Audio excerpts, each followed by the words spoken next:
भगवान श्री योगी रामसूरतकुमार की सर्वं योगी रामसूरतकुमारार्पणमस्तु।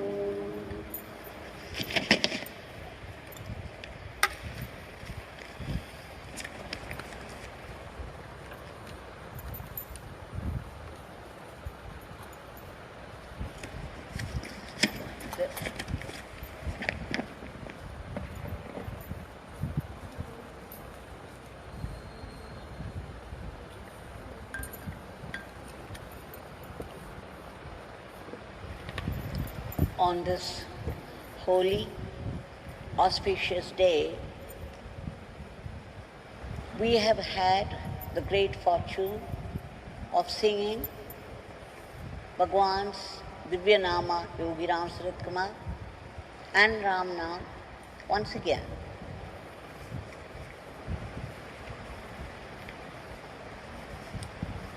Isn't that a great fortune?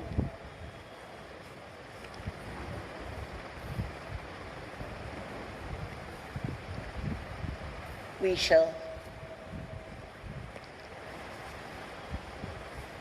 be grateful to him for all this,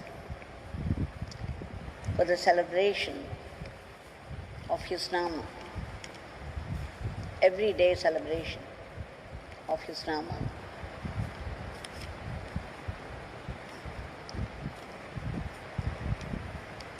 This auspicious day is very special to the devotees of Bhagwan, Yogi Ramsuratkumar, because as early as 1984, Bhagwan declared, when devotee Sadhu Rangarajan went to Sanadi Street House,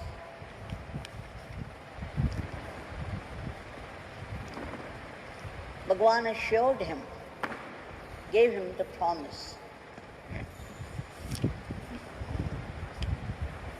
Ram Mandir will come up in Ayodhya. My father will see to it.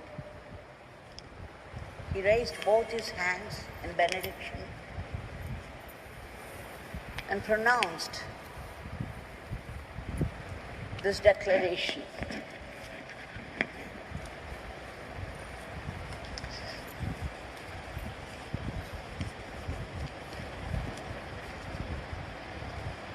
He also gave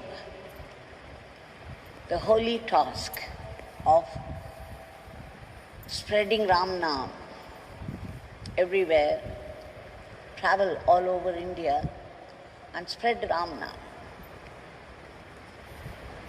This was his order to his disciple Sadhu Rangarajan.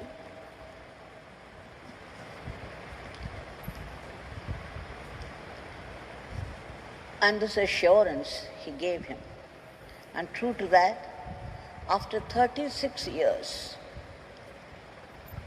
this has been realized. It's becoming a reality. Today is a milestone. But just imagine Ayodhya was the kingdom of Sri Rama. He had ruled from there what we call Rama Rajya, Dharma Rajya, where there was mutual understanding and peace, mutual goodwill love and joy. There was dharma, this Dharma Rajya. He ruled it for 11,000 years. Because in the Treta Yuga, the time scale was different. Even the body of people had its own metabolism. It's quite possible that he lived through 11,000 years. But then in Kali Yuga, even an avatar Purusha like Sri Rama had to fight it out to claim his place. This is Kali Yuga, the dark age of ignorance, jealousy, violence, ill will. But then we have crossed all that. Today, the place saw the foundation stone being laid by our Prime Minister.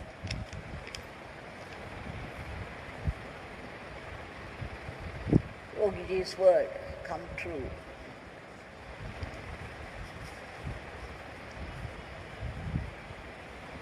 Sri Janardhana met Swami in 1975 itself.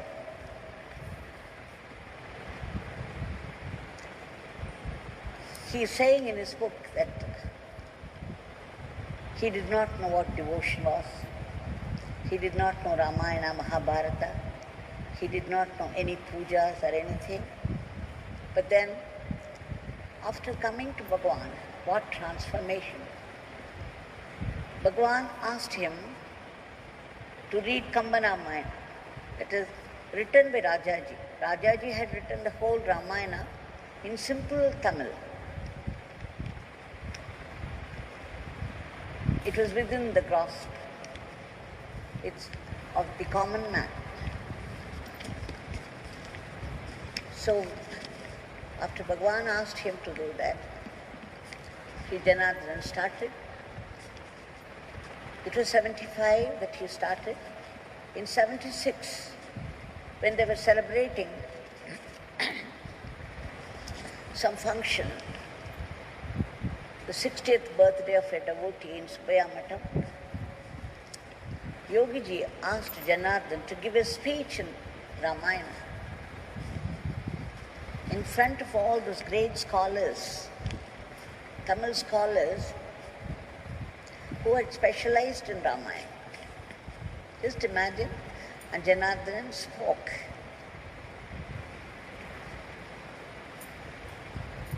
To the ovation of the people were gathered around. He got the appreciation of all those great people. Though he spoke in his own language. In fact, out of 11,000 poems of Kamba Ramayana, he had some 850 by heart. What an achievement. Doing what the Guru says is sadhana, tapas, which he did. And then he began to understand the nuances of Ramayana. Swami said, after reading Ramayana, your life will not be the same.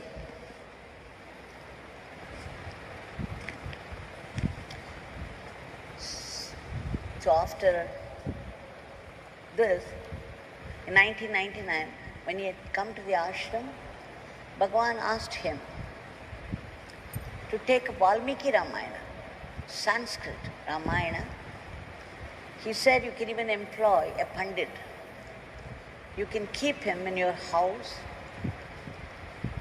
give him all the comforts required, pay him nicely, learn Sanskrit, learn Valmiki Ramayana.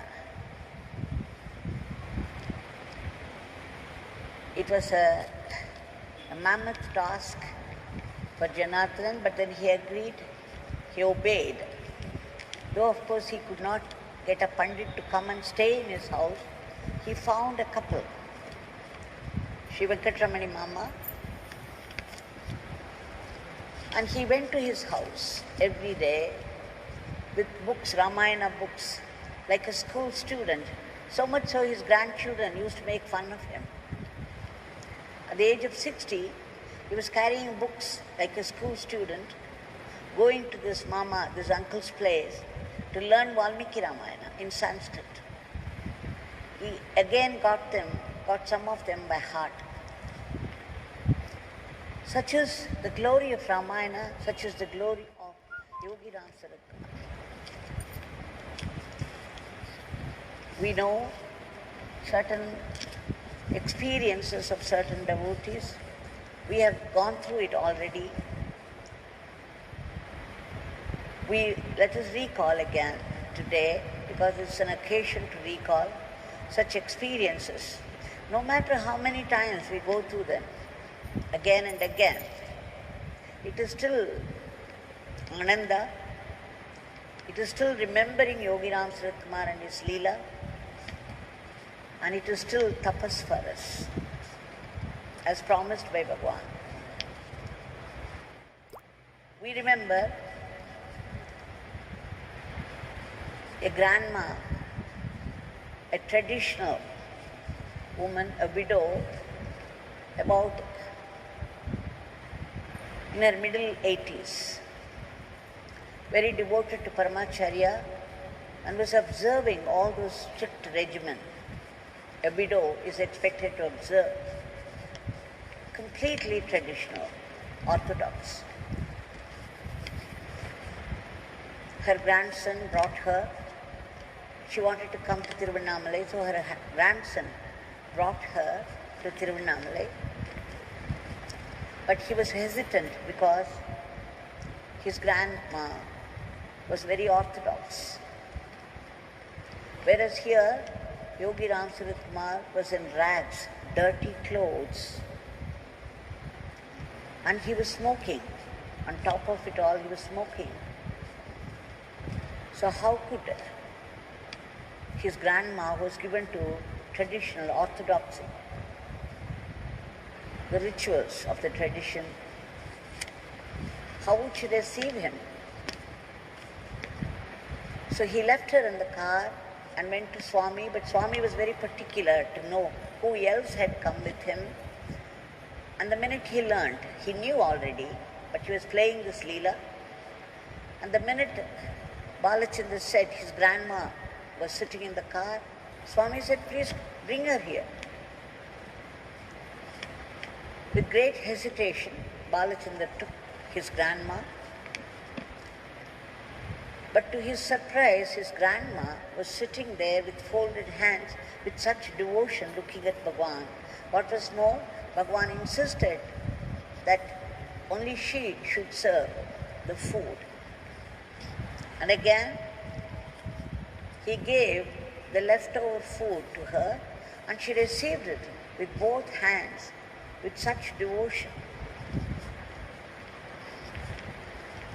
Balachandran could not believe it, and when she came out, he tried to apologize to her because Swami was in dirty clothes and he was smoking and smoking in front of his orthodox grandma.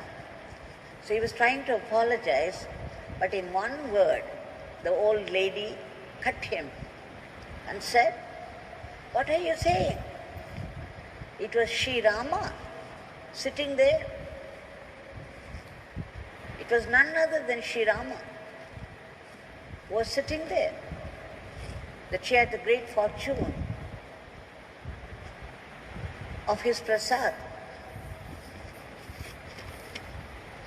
What a great fortune. What a great fortune. It was the fruit of all the tapas that she observed, all that fasting and reciting Ramayana and other slokas.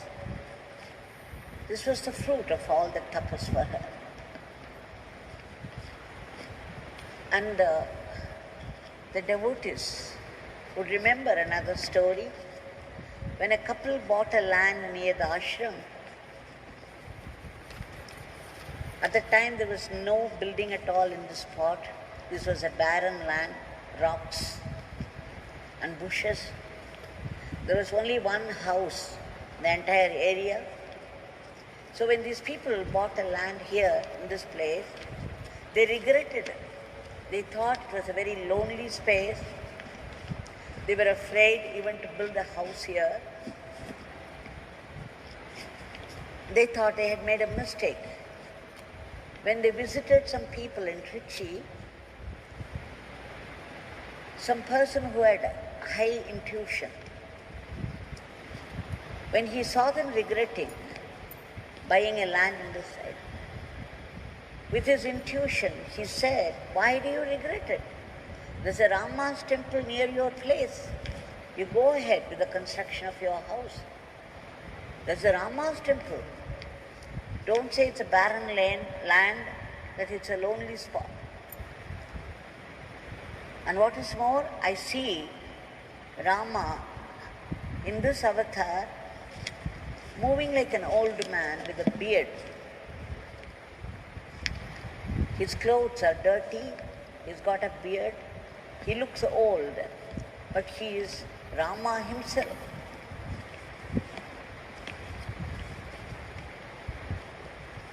And of course,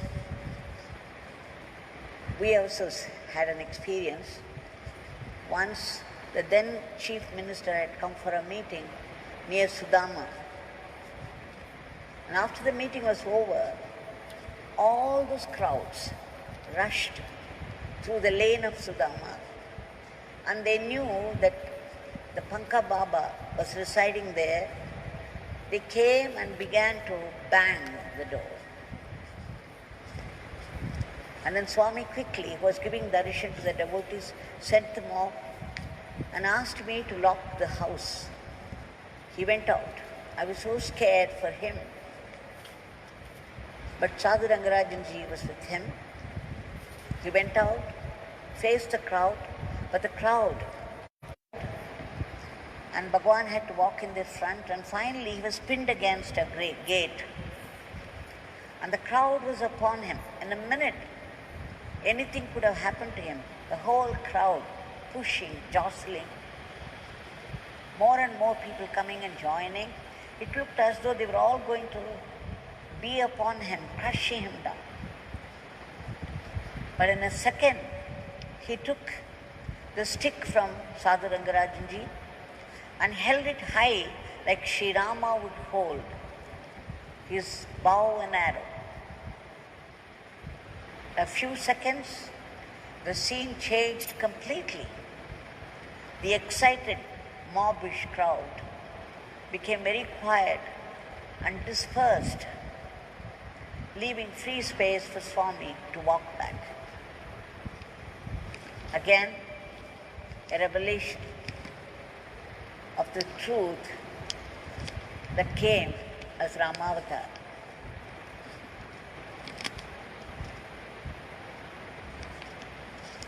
He used to have in those days a bundle of peacock feathers tied up nicely with a string hanging down from the top. The whole bundle, long and bent a little with a string, would look like a bow. And whenever he held it while walking on the road, it would look like the King Rama of Ayodhya walking the streets with his scepter, with his bow and arrow. Swami often had this bhava, the intense feeling of being Rama himself. And when Justice Arunachalam, the head of the ashram, when he went to Sanadi Street House with his brother Dr. Ramanathan, Swami took them inside and was talking to him. There was a letter from a devotee describing Bhagwan. It was a lofty description, but when Bhagwan asked Justice to read it, Justice felt it was lofty, all right, but then it was not complete. He felt the whole description was only a speck. When Bhagwan asked him what he felt about it, Justice Ji said, Swami, it is so inadequate to describe you. You are the totality, whereas the description is only a speck in the vast expanse of totality. Somehow, this reply from Justice brought out an unexpected expression from Bhagwan. He became radiant and he got up in a jump. He started to dance. He started to sing Shri Rama, Jai Rama, Jai Jai Rama, Ram Nam. And he was dancing the cosmic dance of Shiva, singing the name of Rama. He was spinning with wide steps, wide sweep of his hands, moving about fast, singing and dancing and singing and dancing, creating waves and waves of bliss around.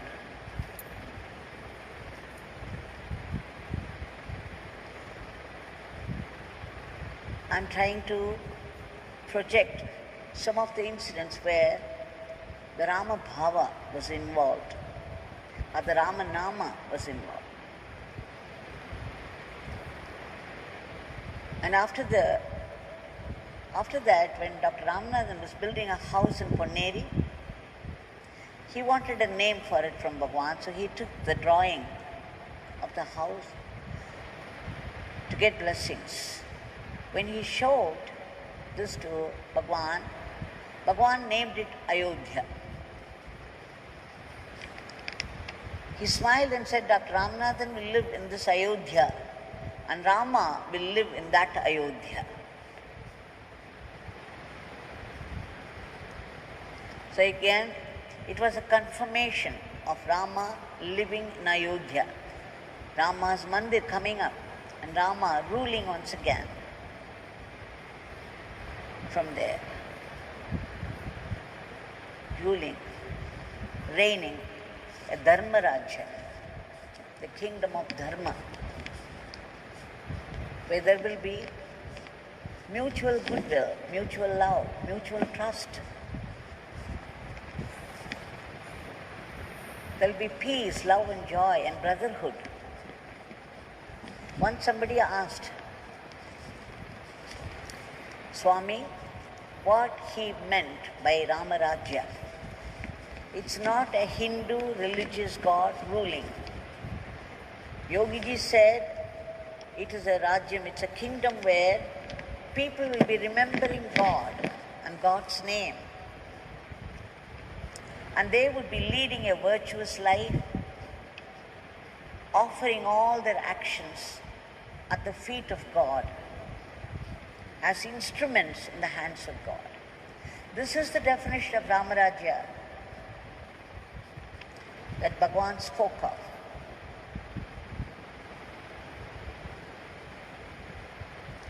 Now, today, we saw the holy auspicious occasion where the Rama's temple would be coming up. They had laid the cornerstone, the foundation stone, by none other than the Prime Minister himself.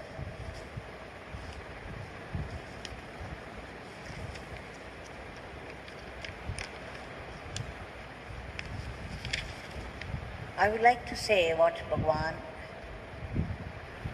declared, some of the promises he made when he was with certain people.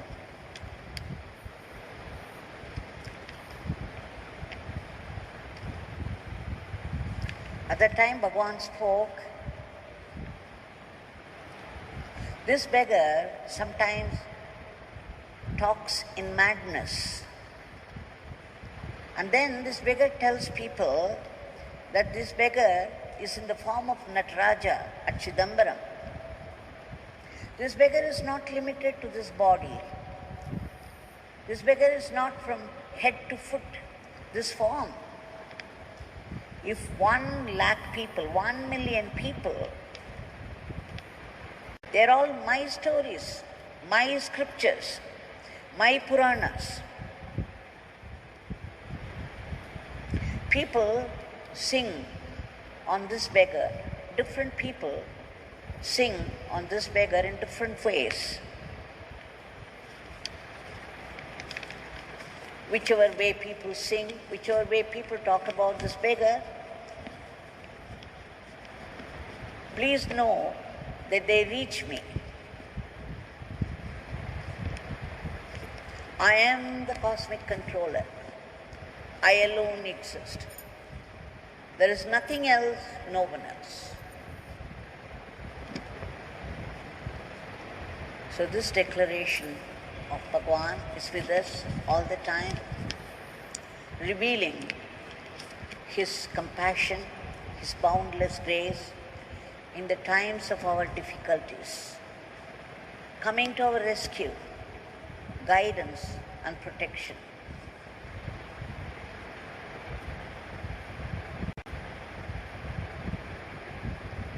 There are other incidents, many incidents I have been referring to in the last few weeks.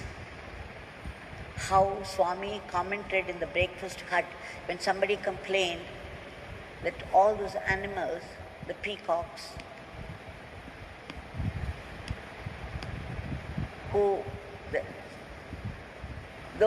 those from the Lakshmana Swami compound, there's a saint here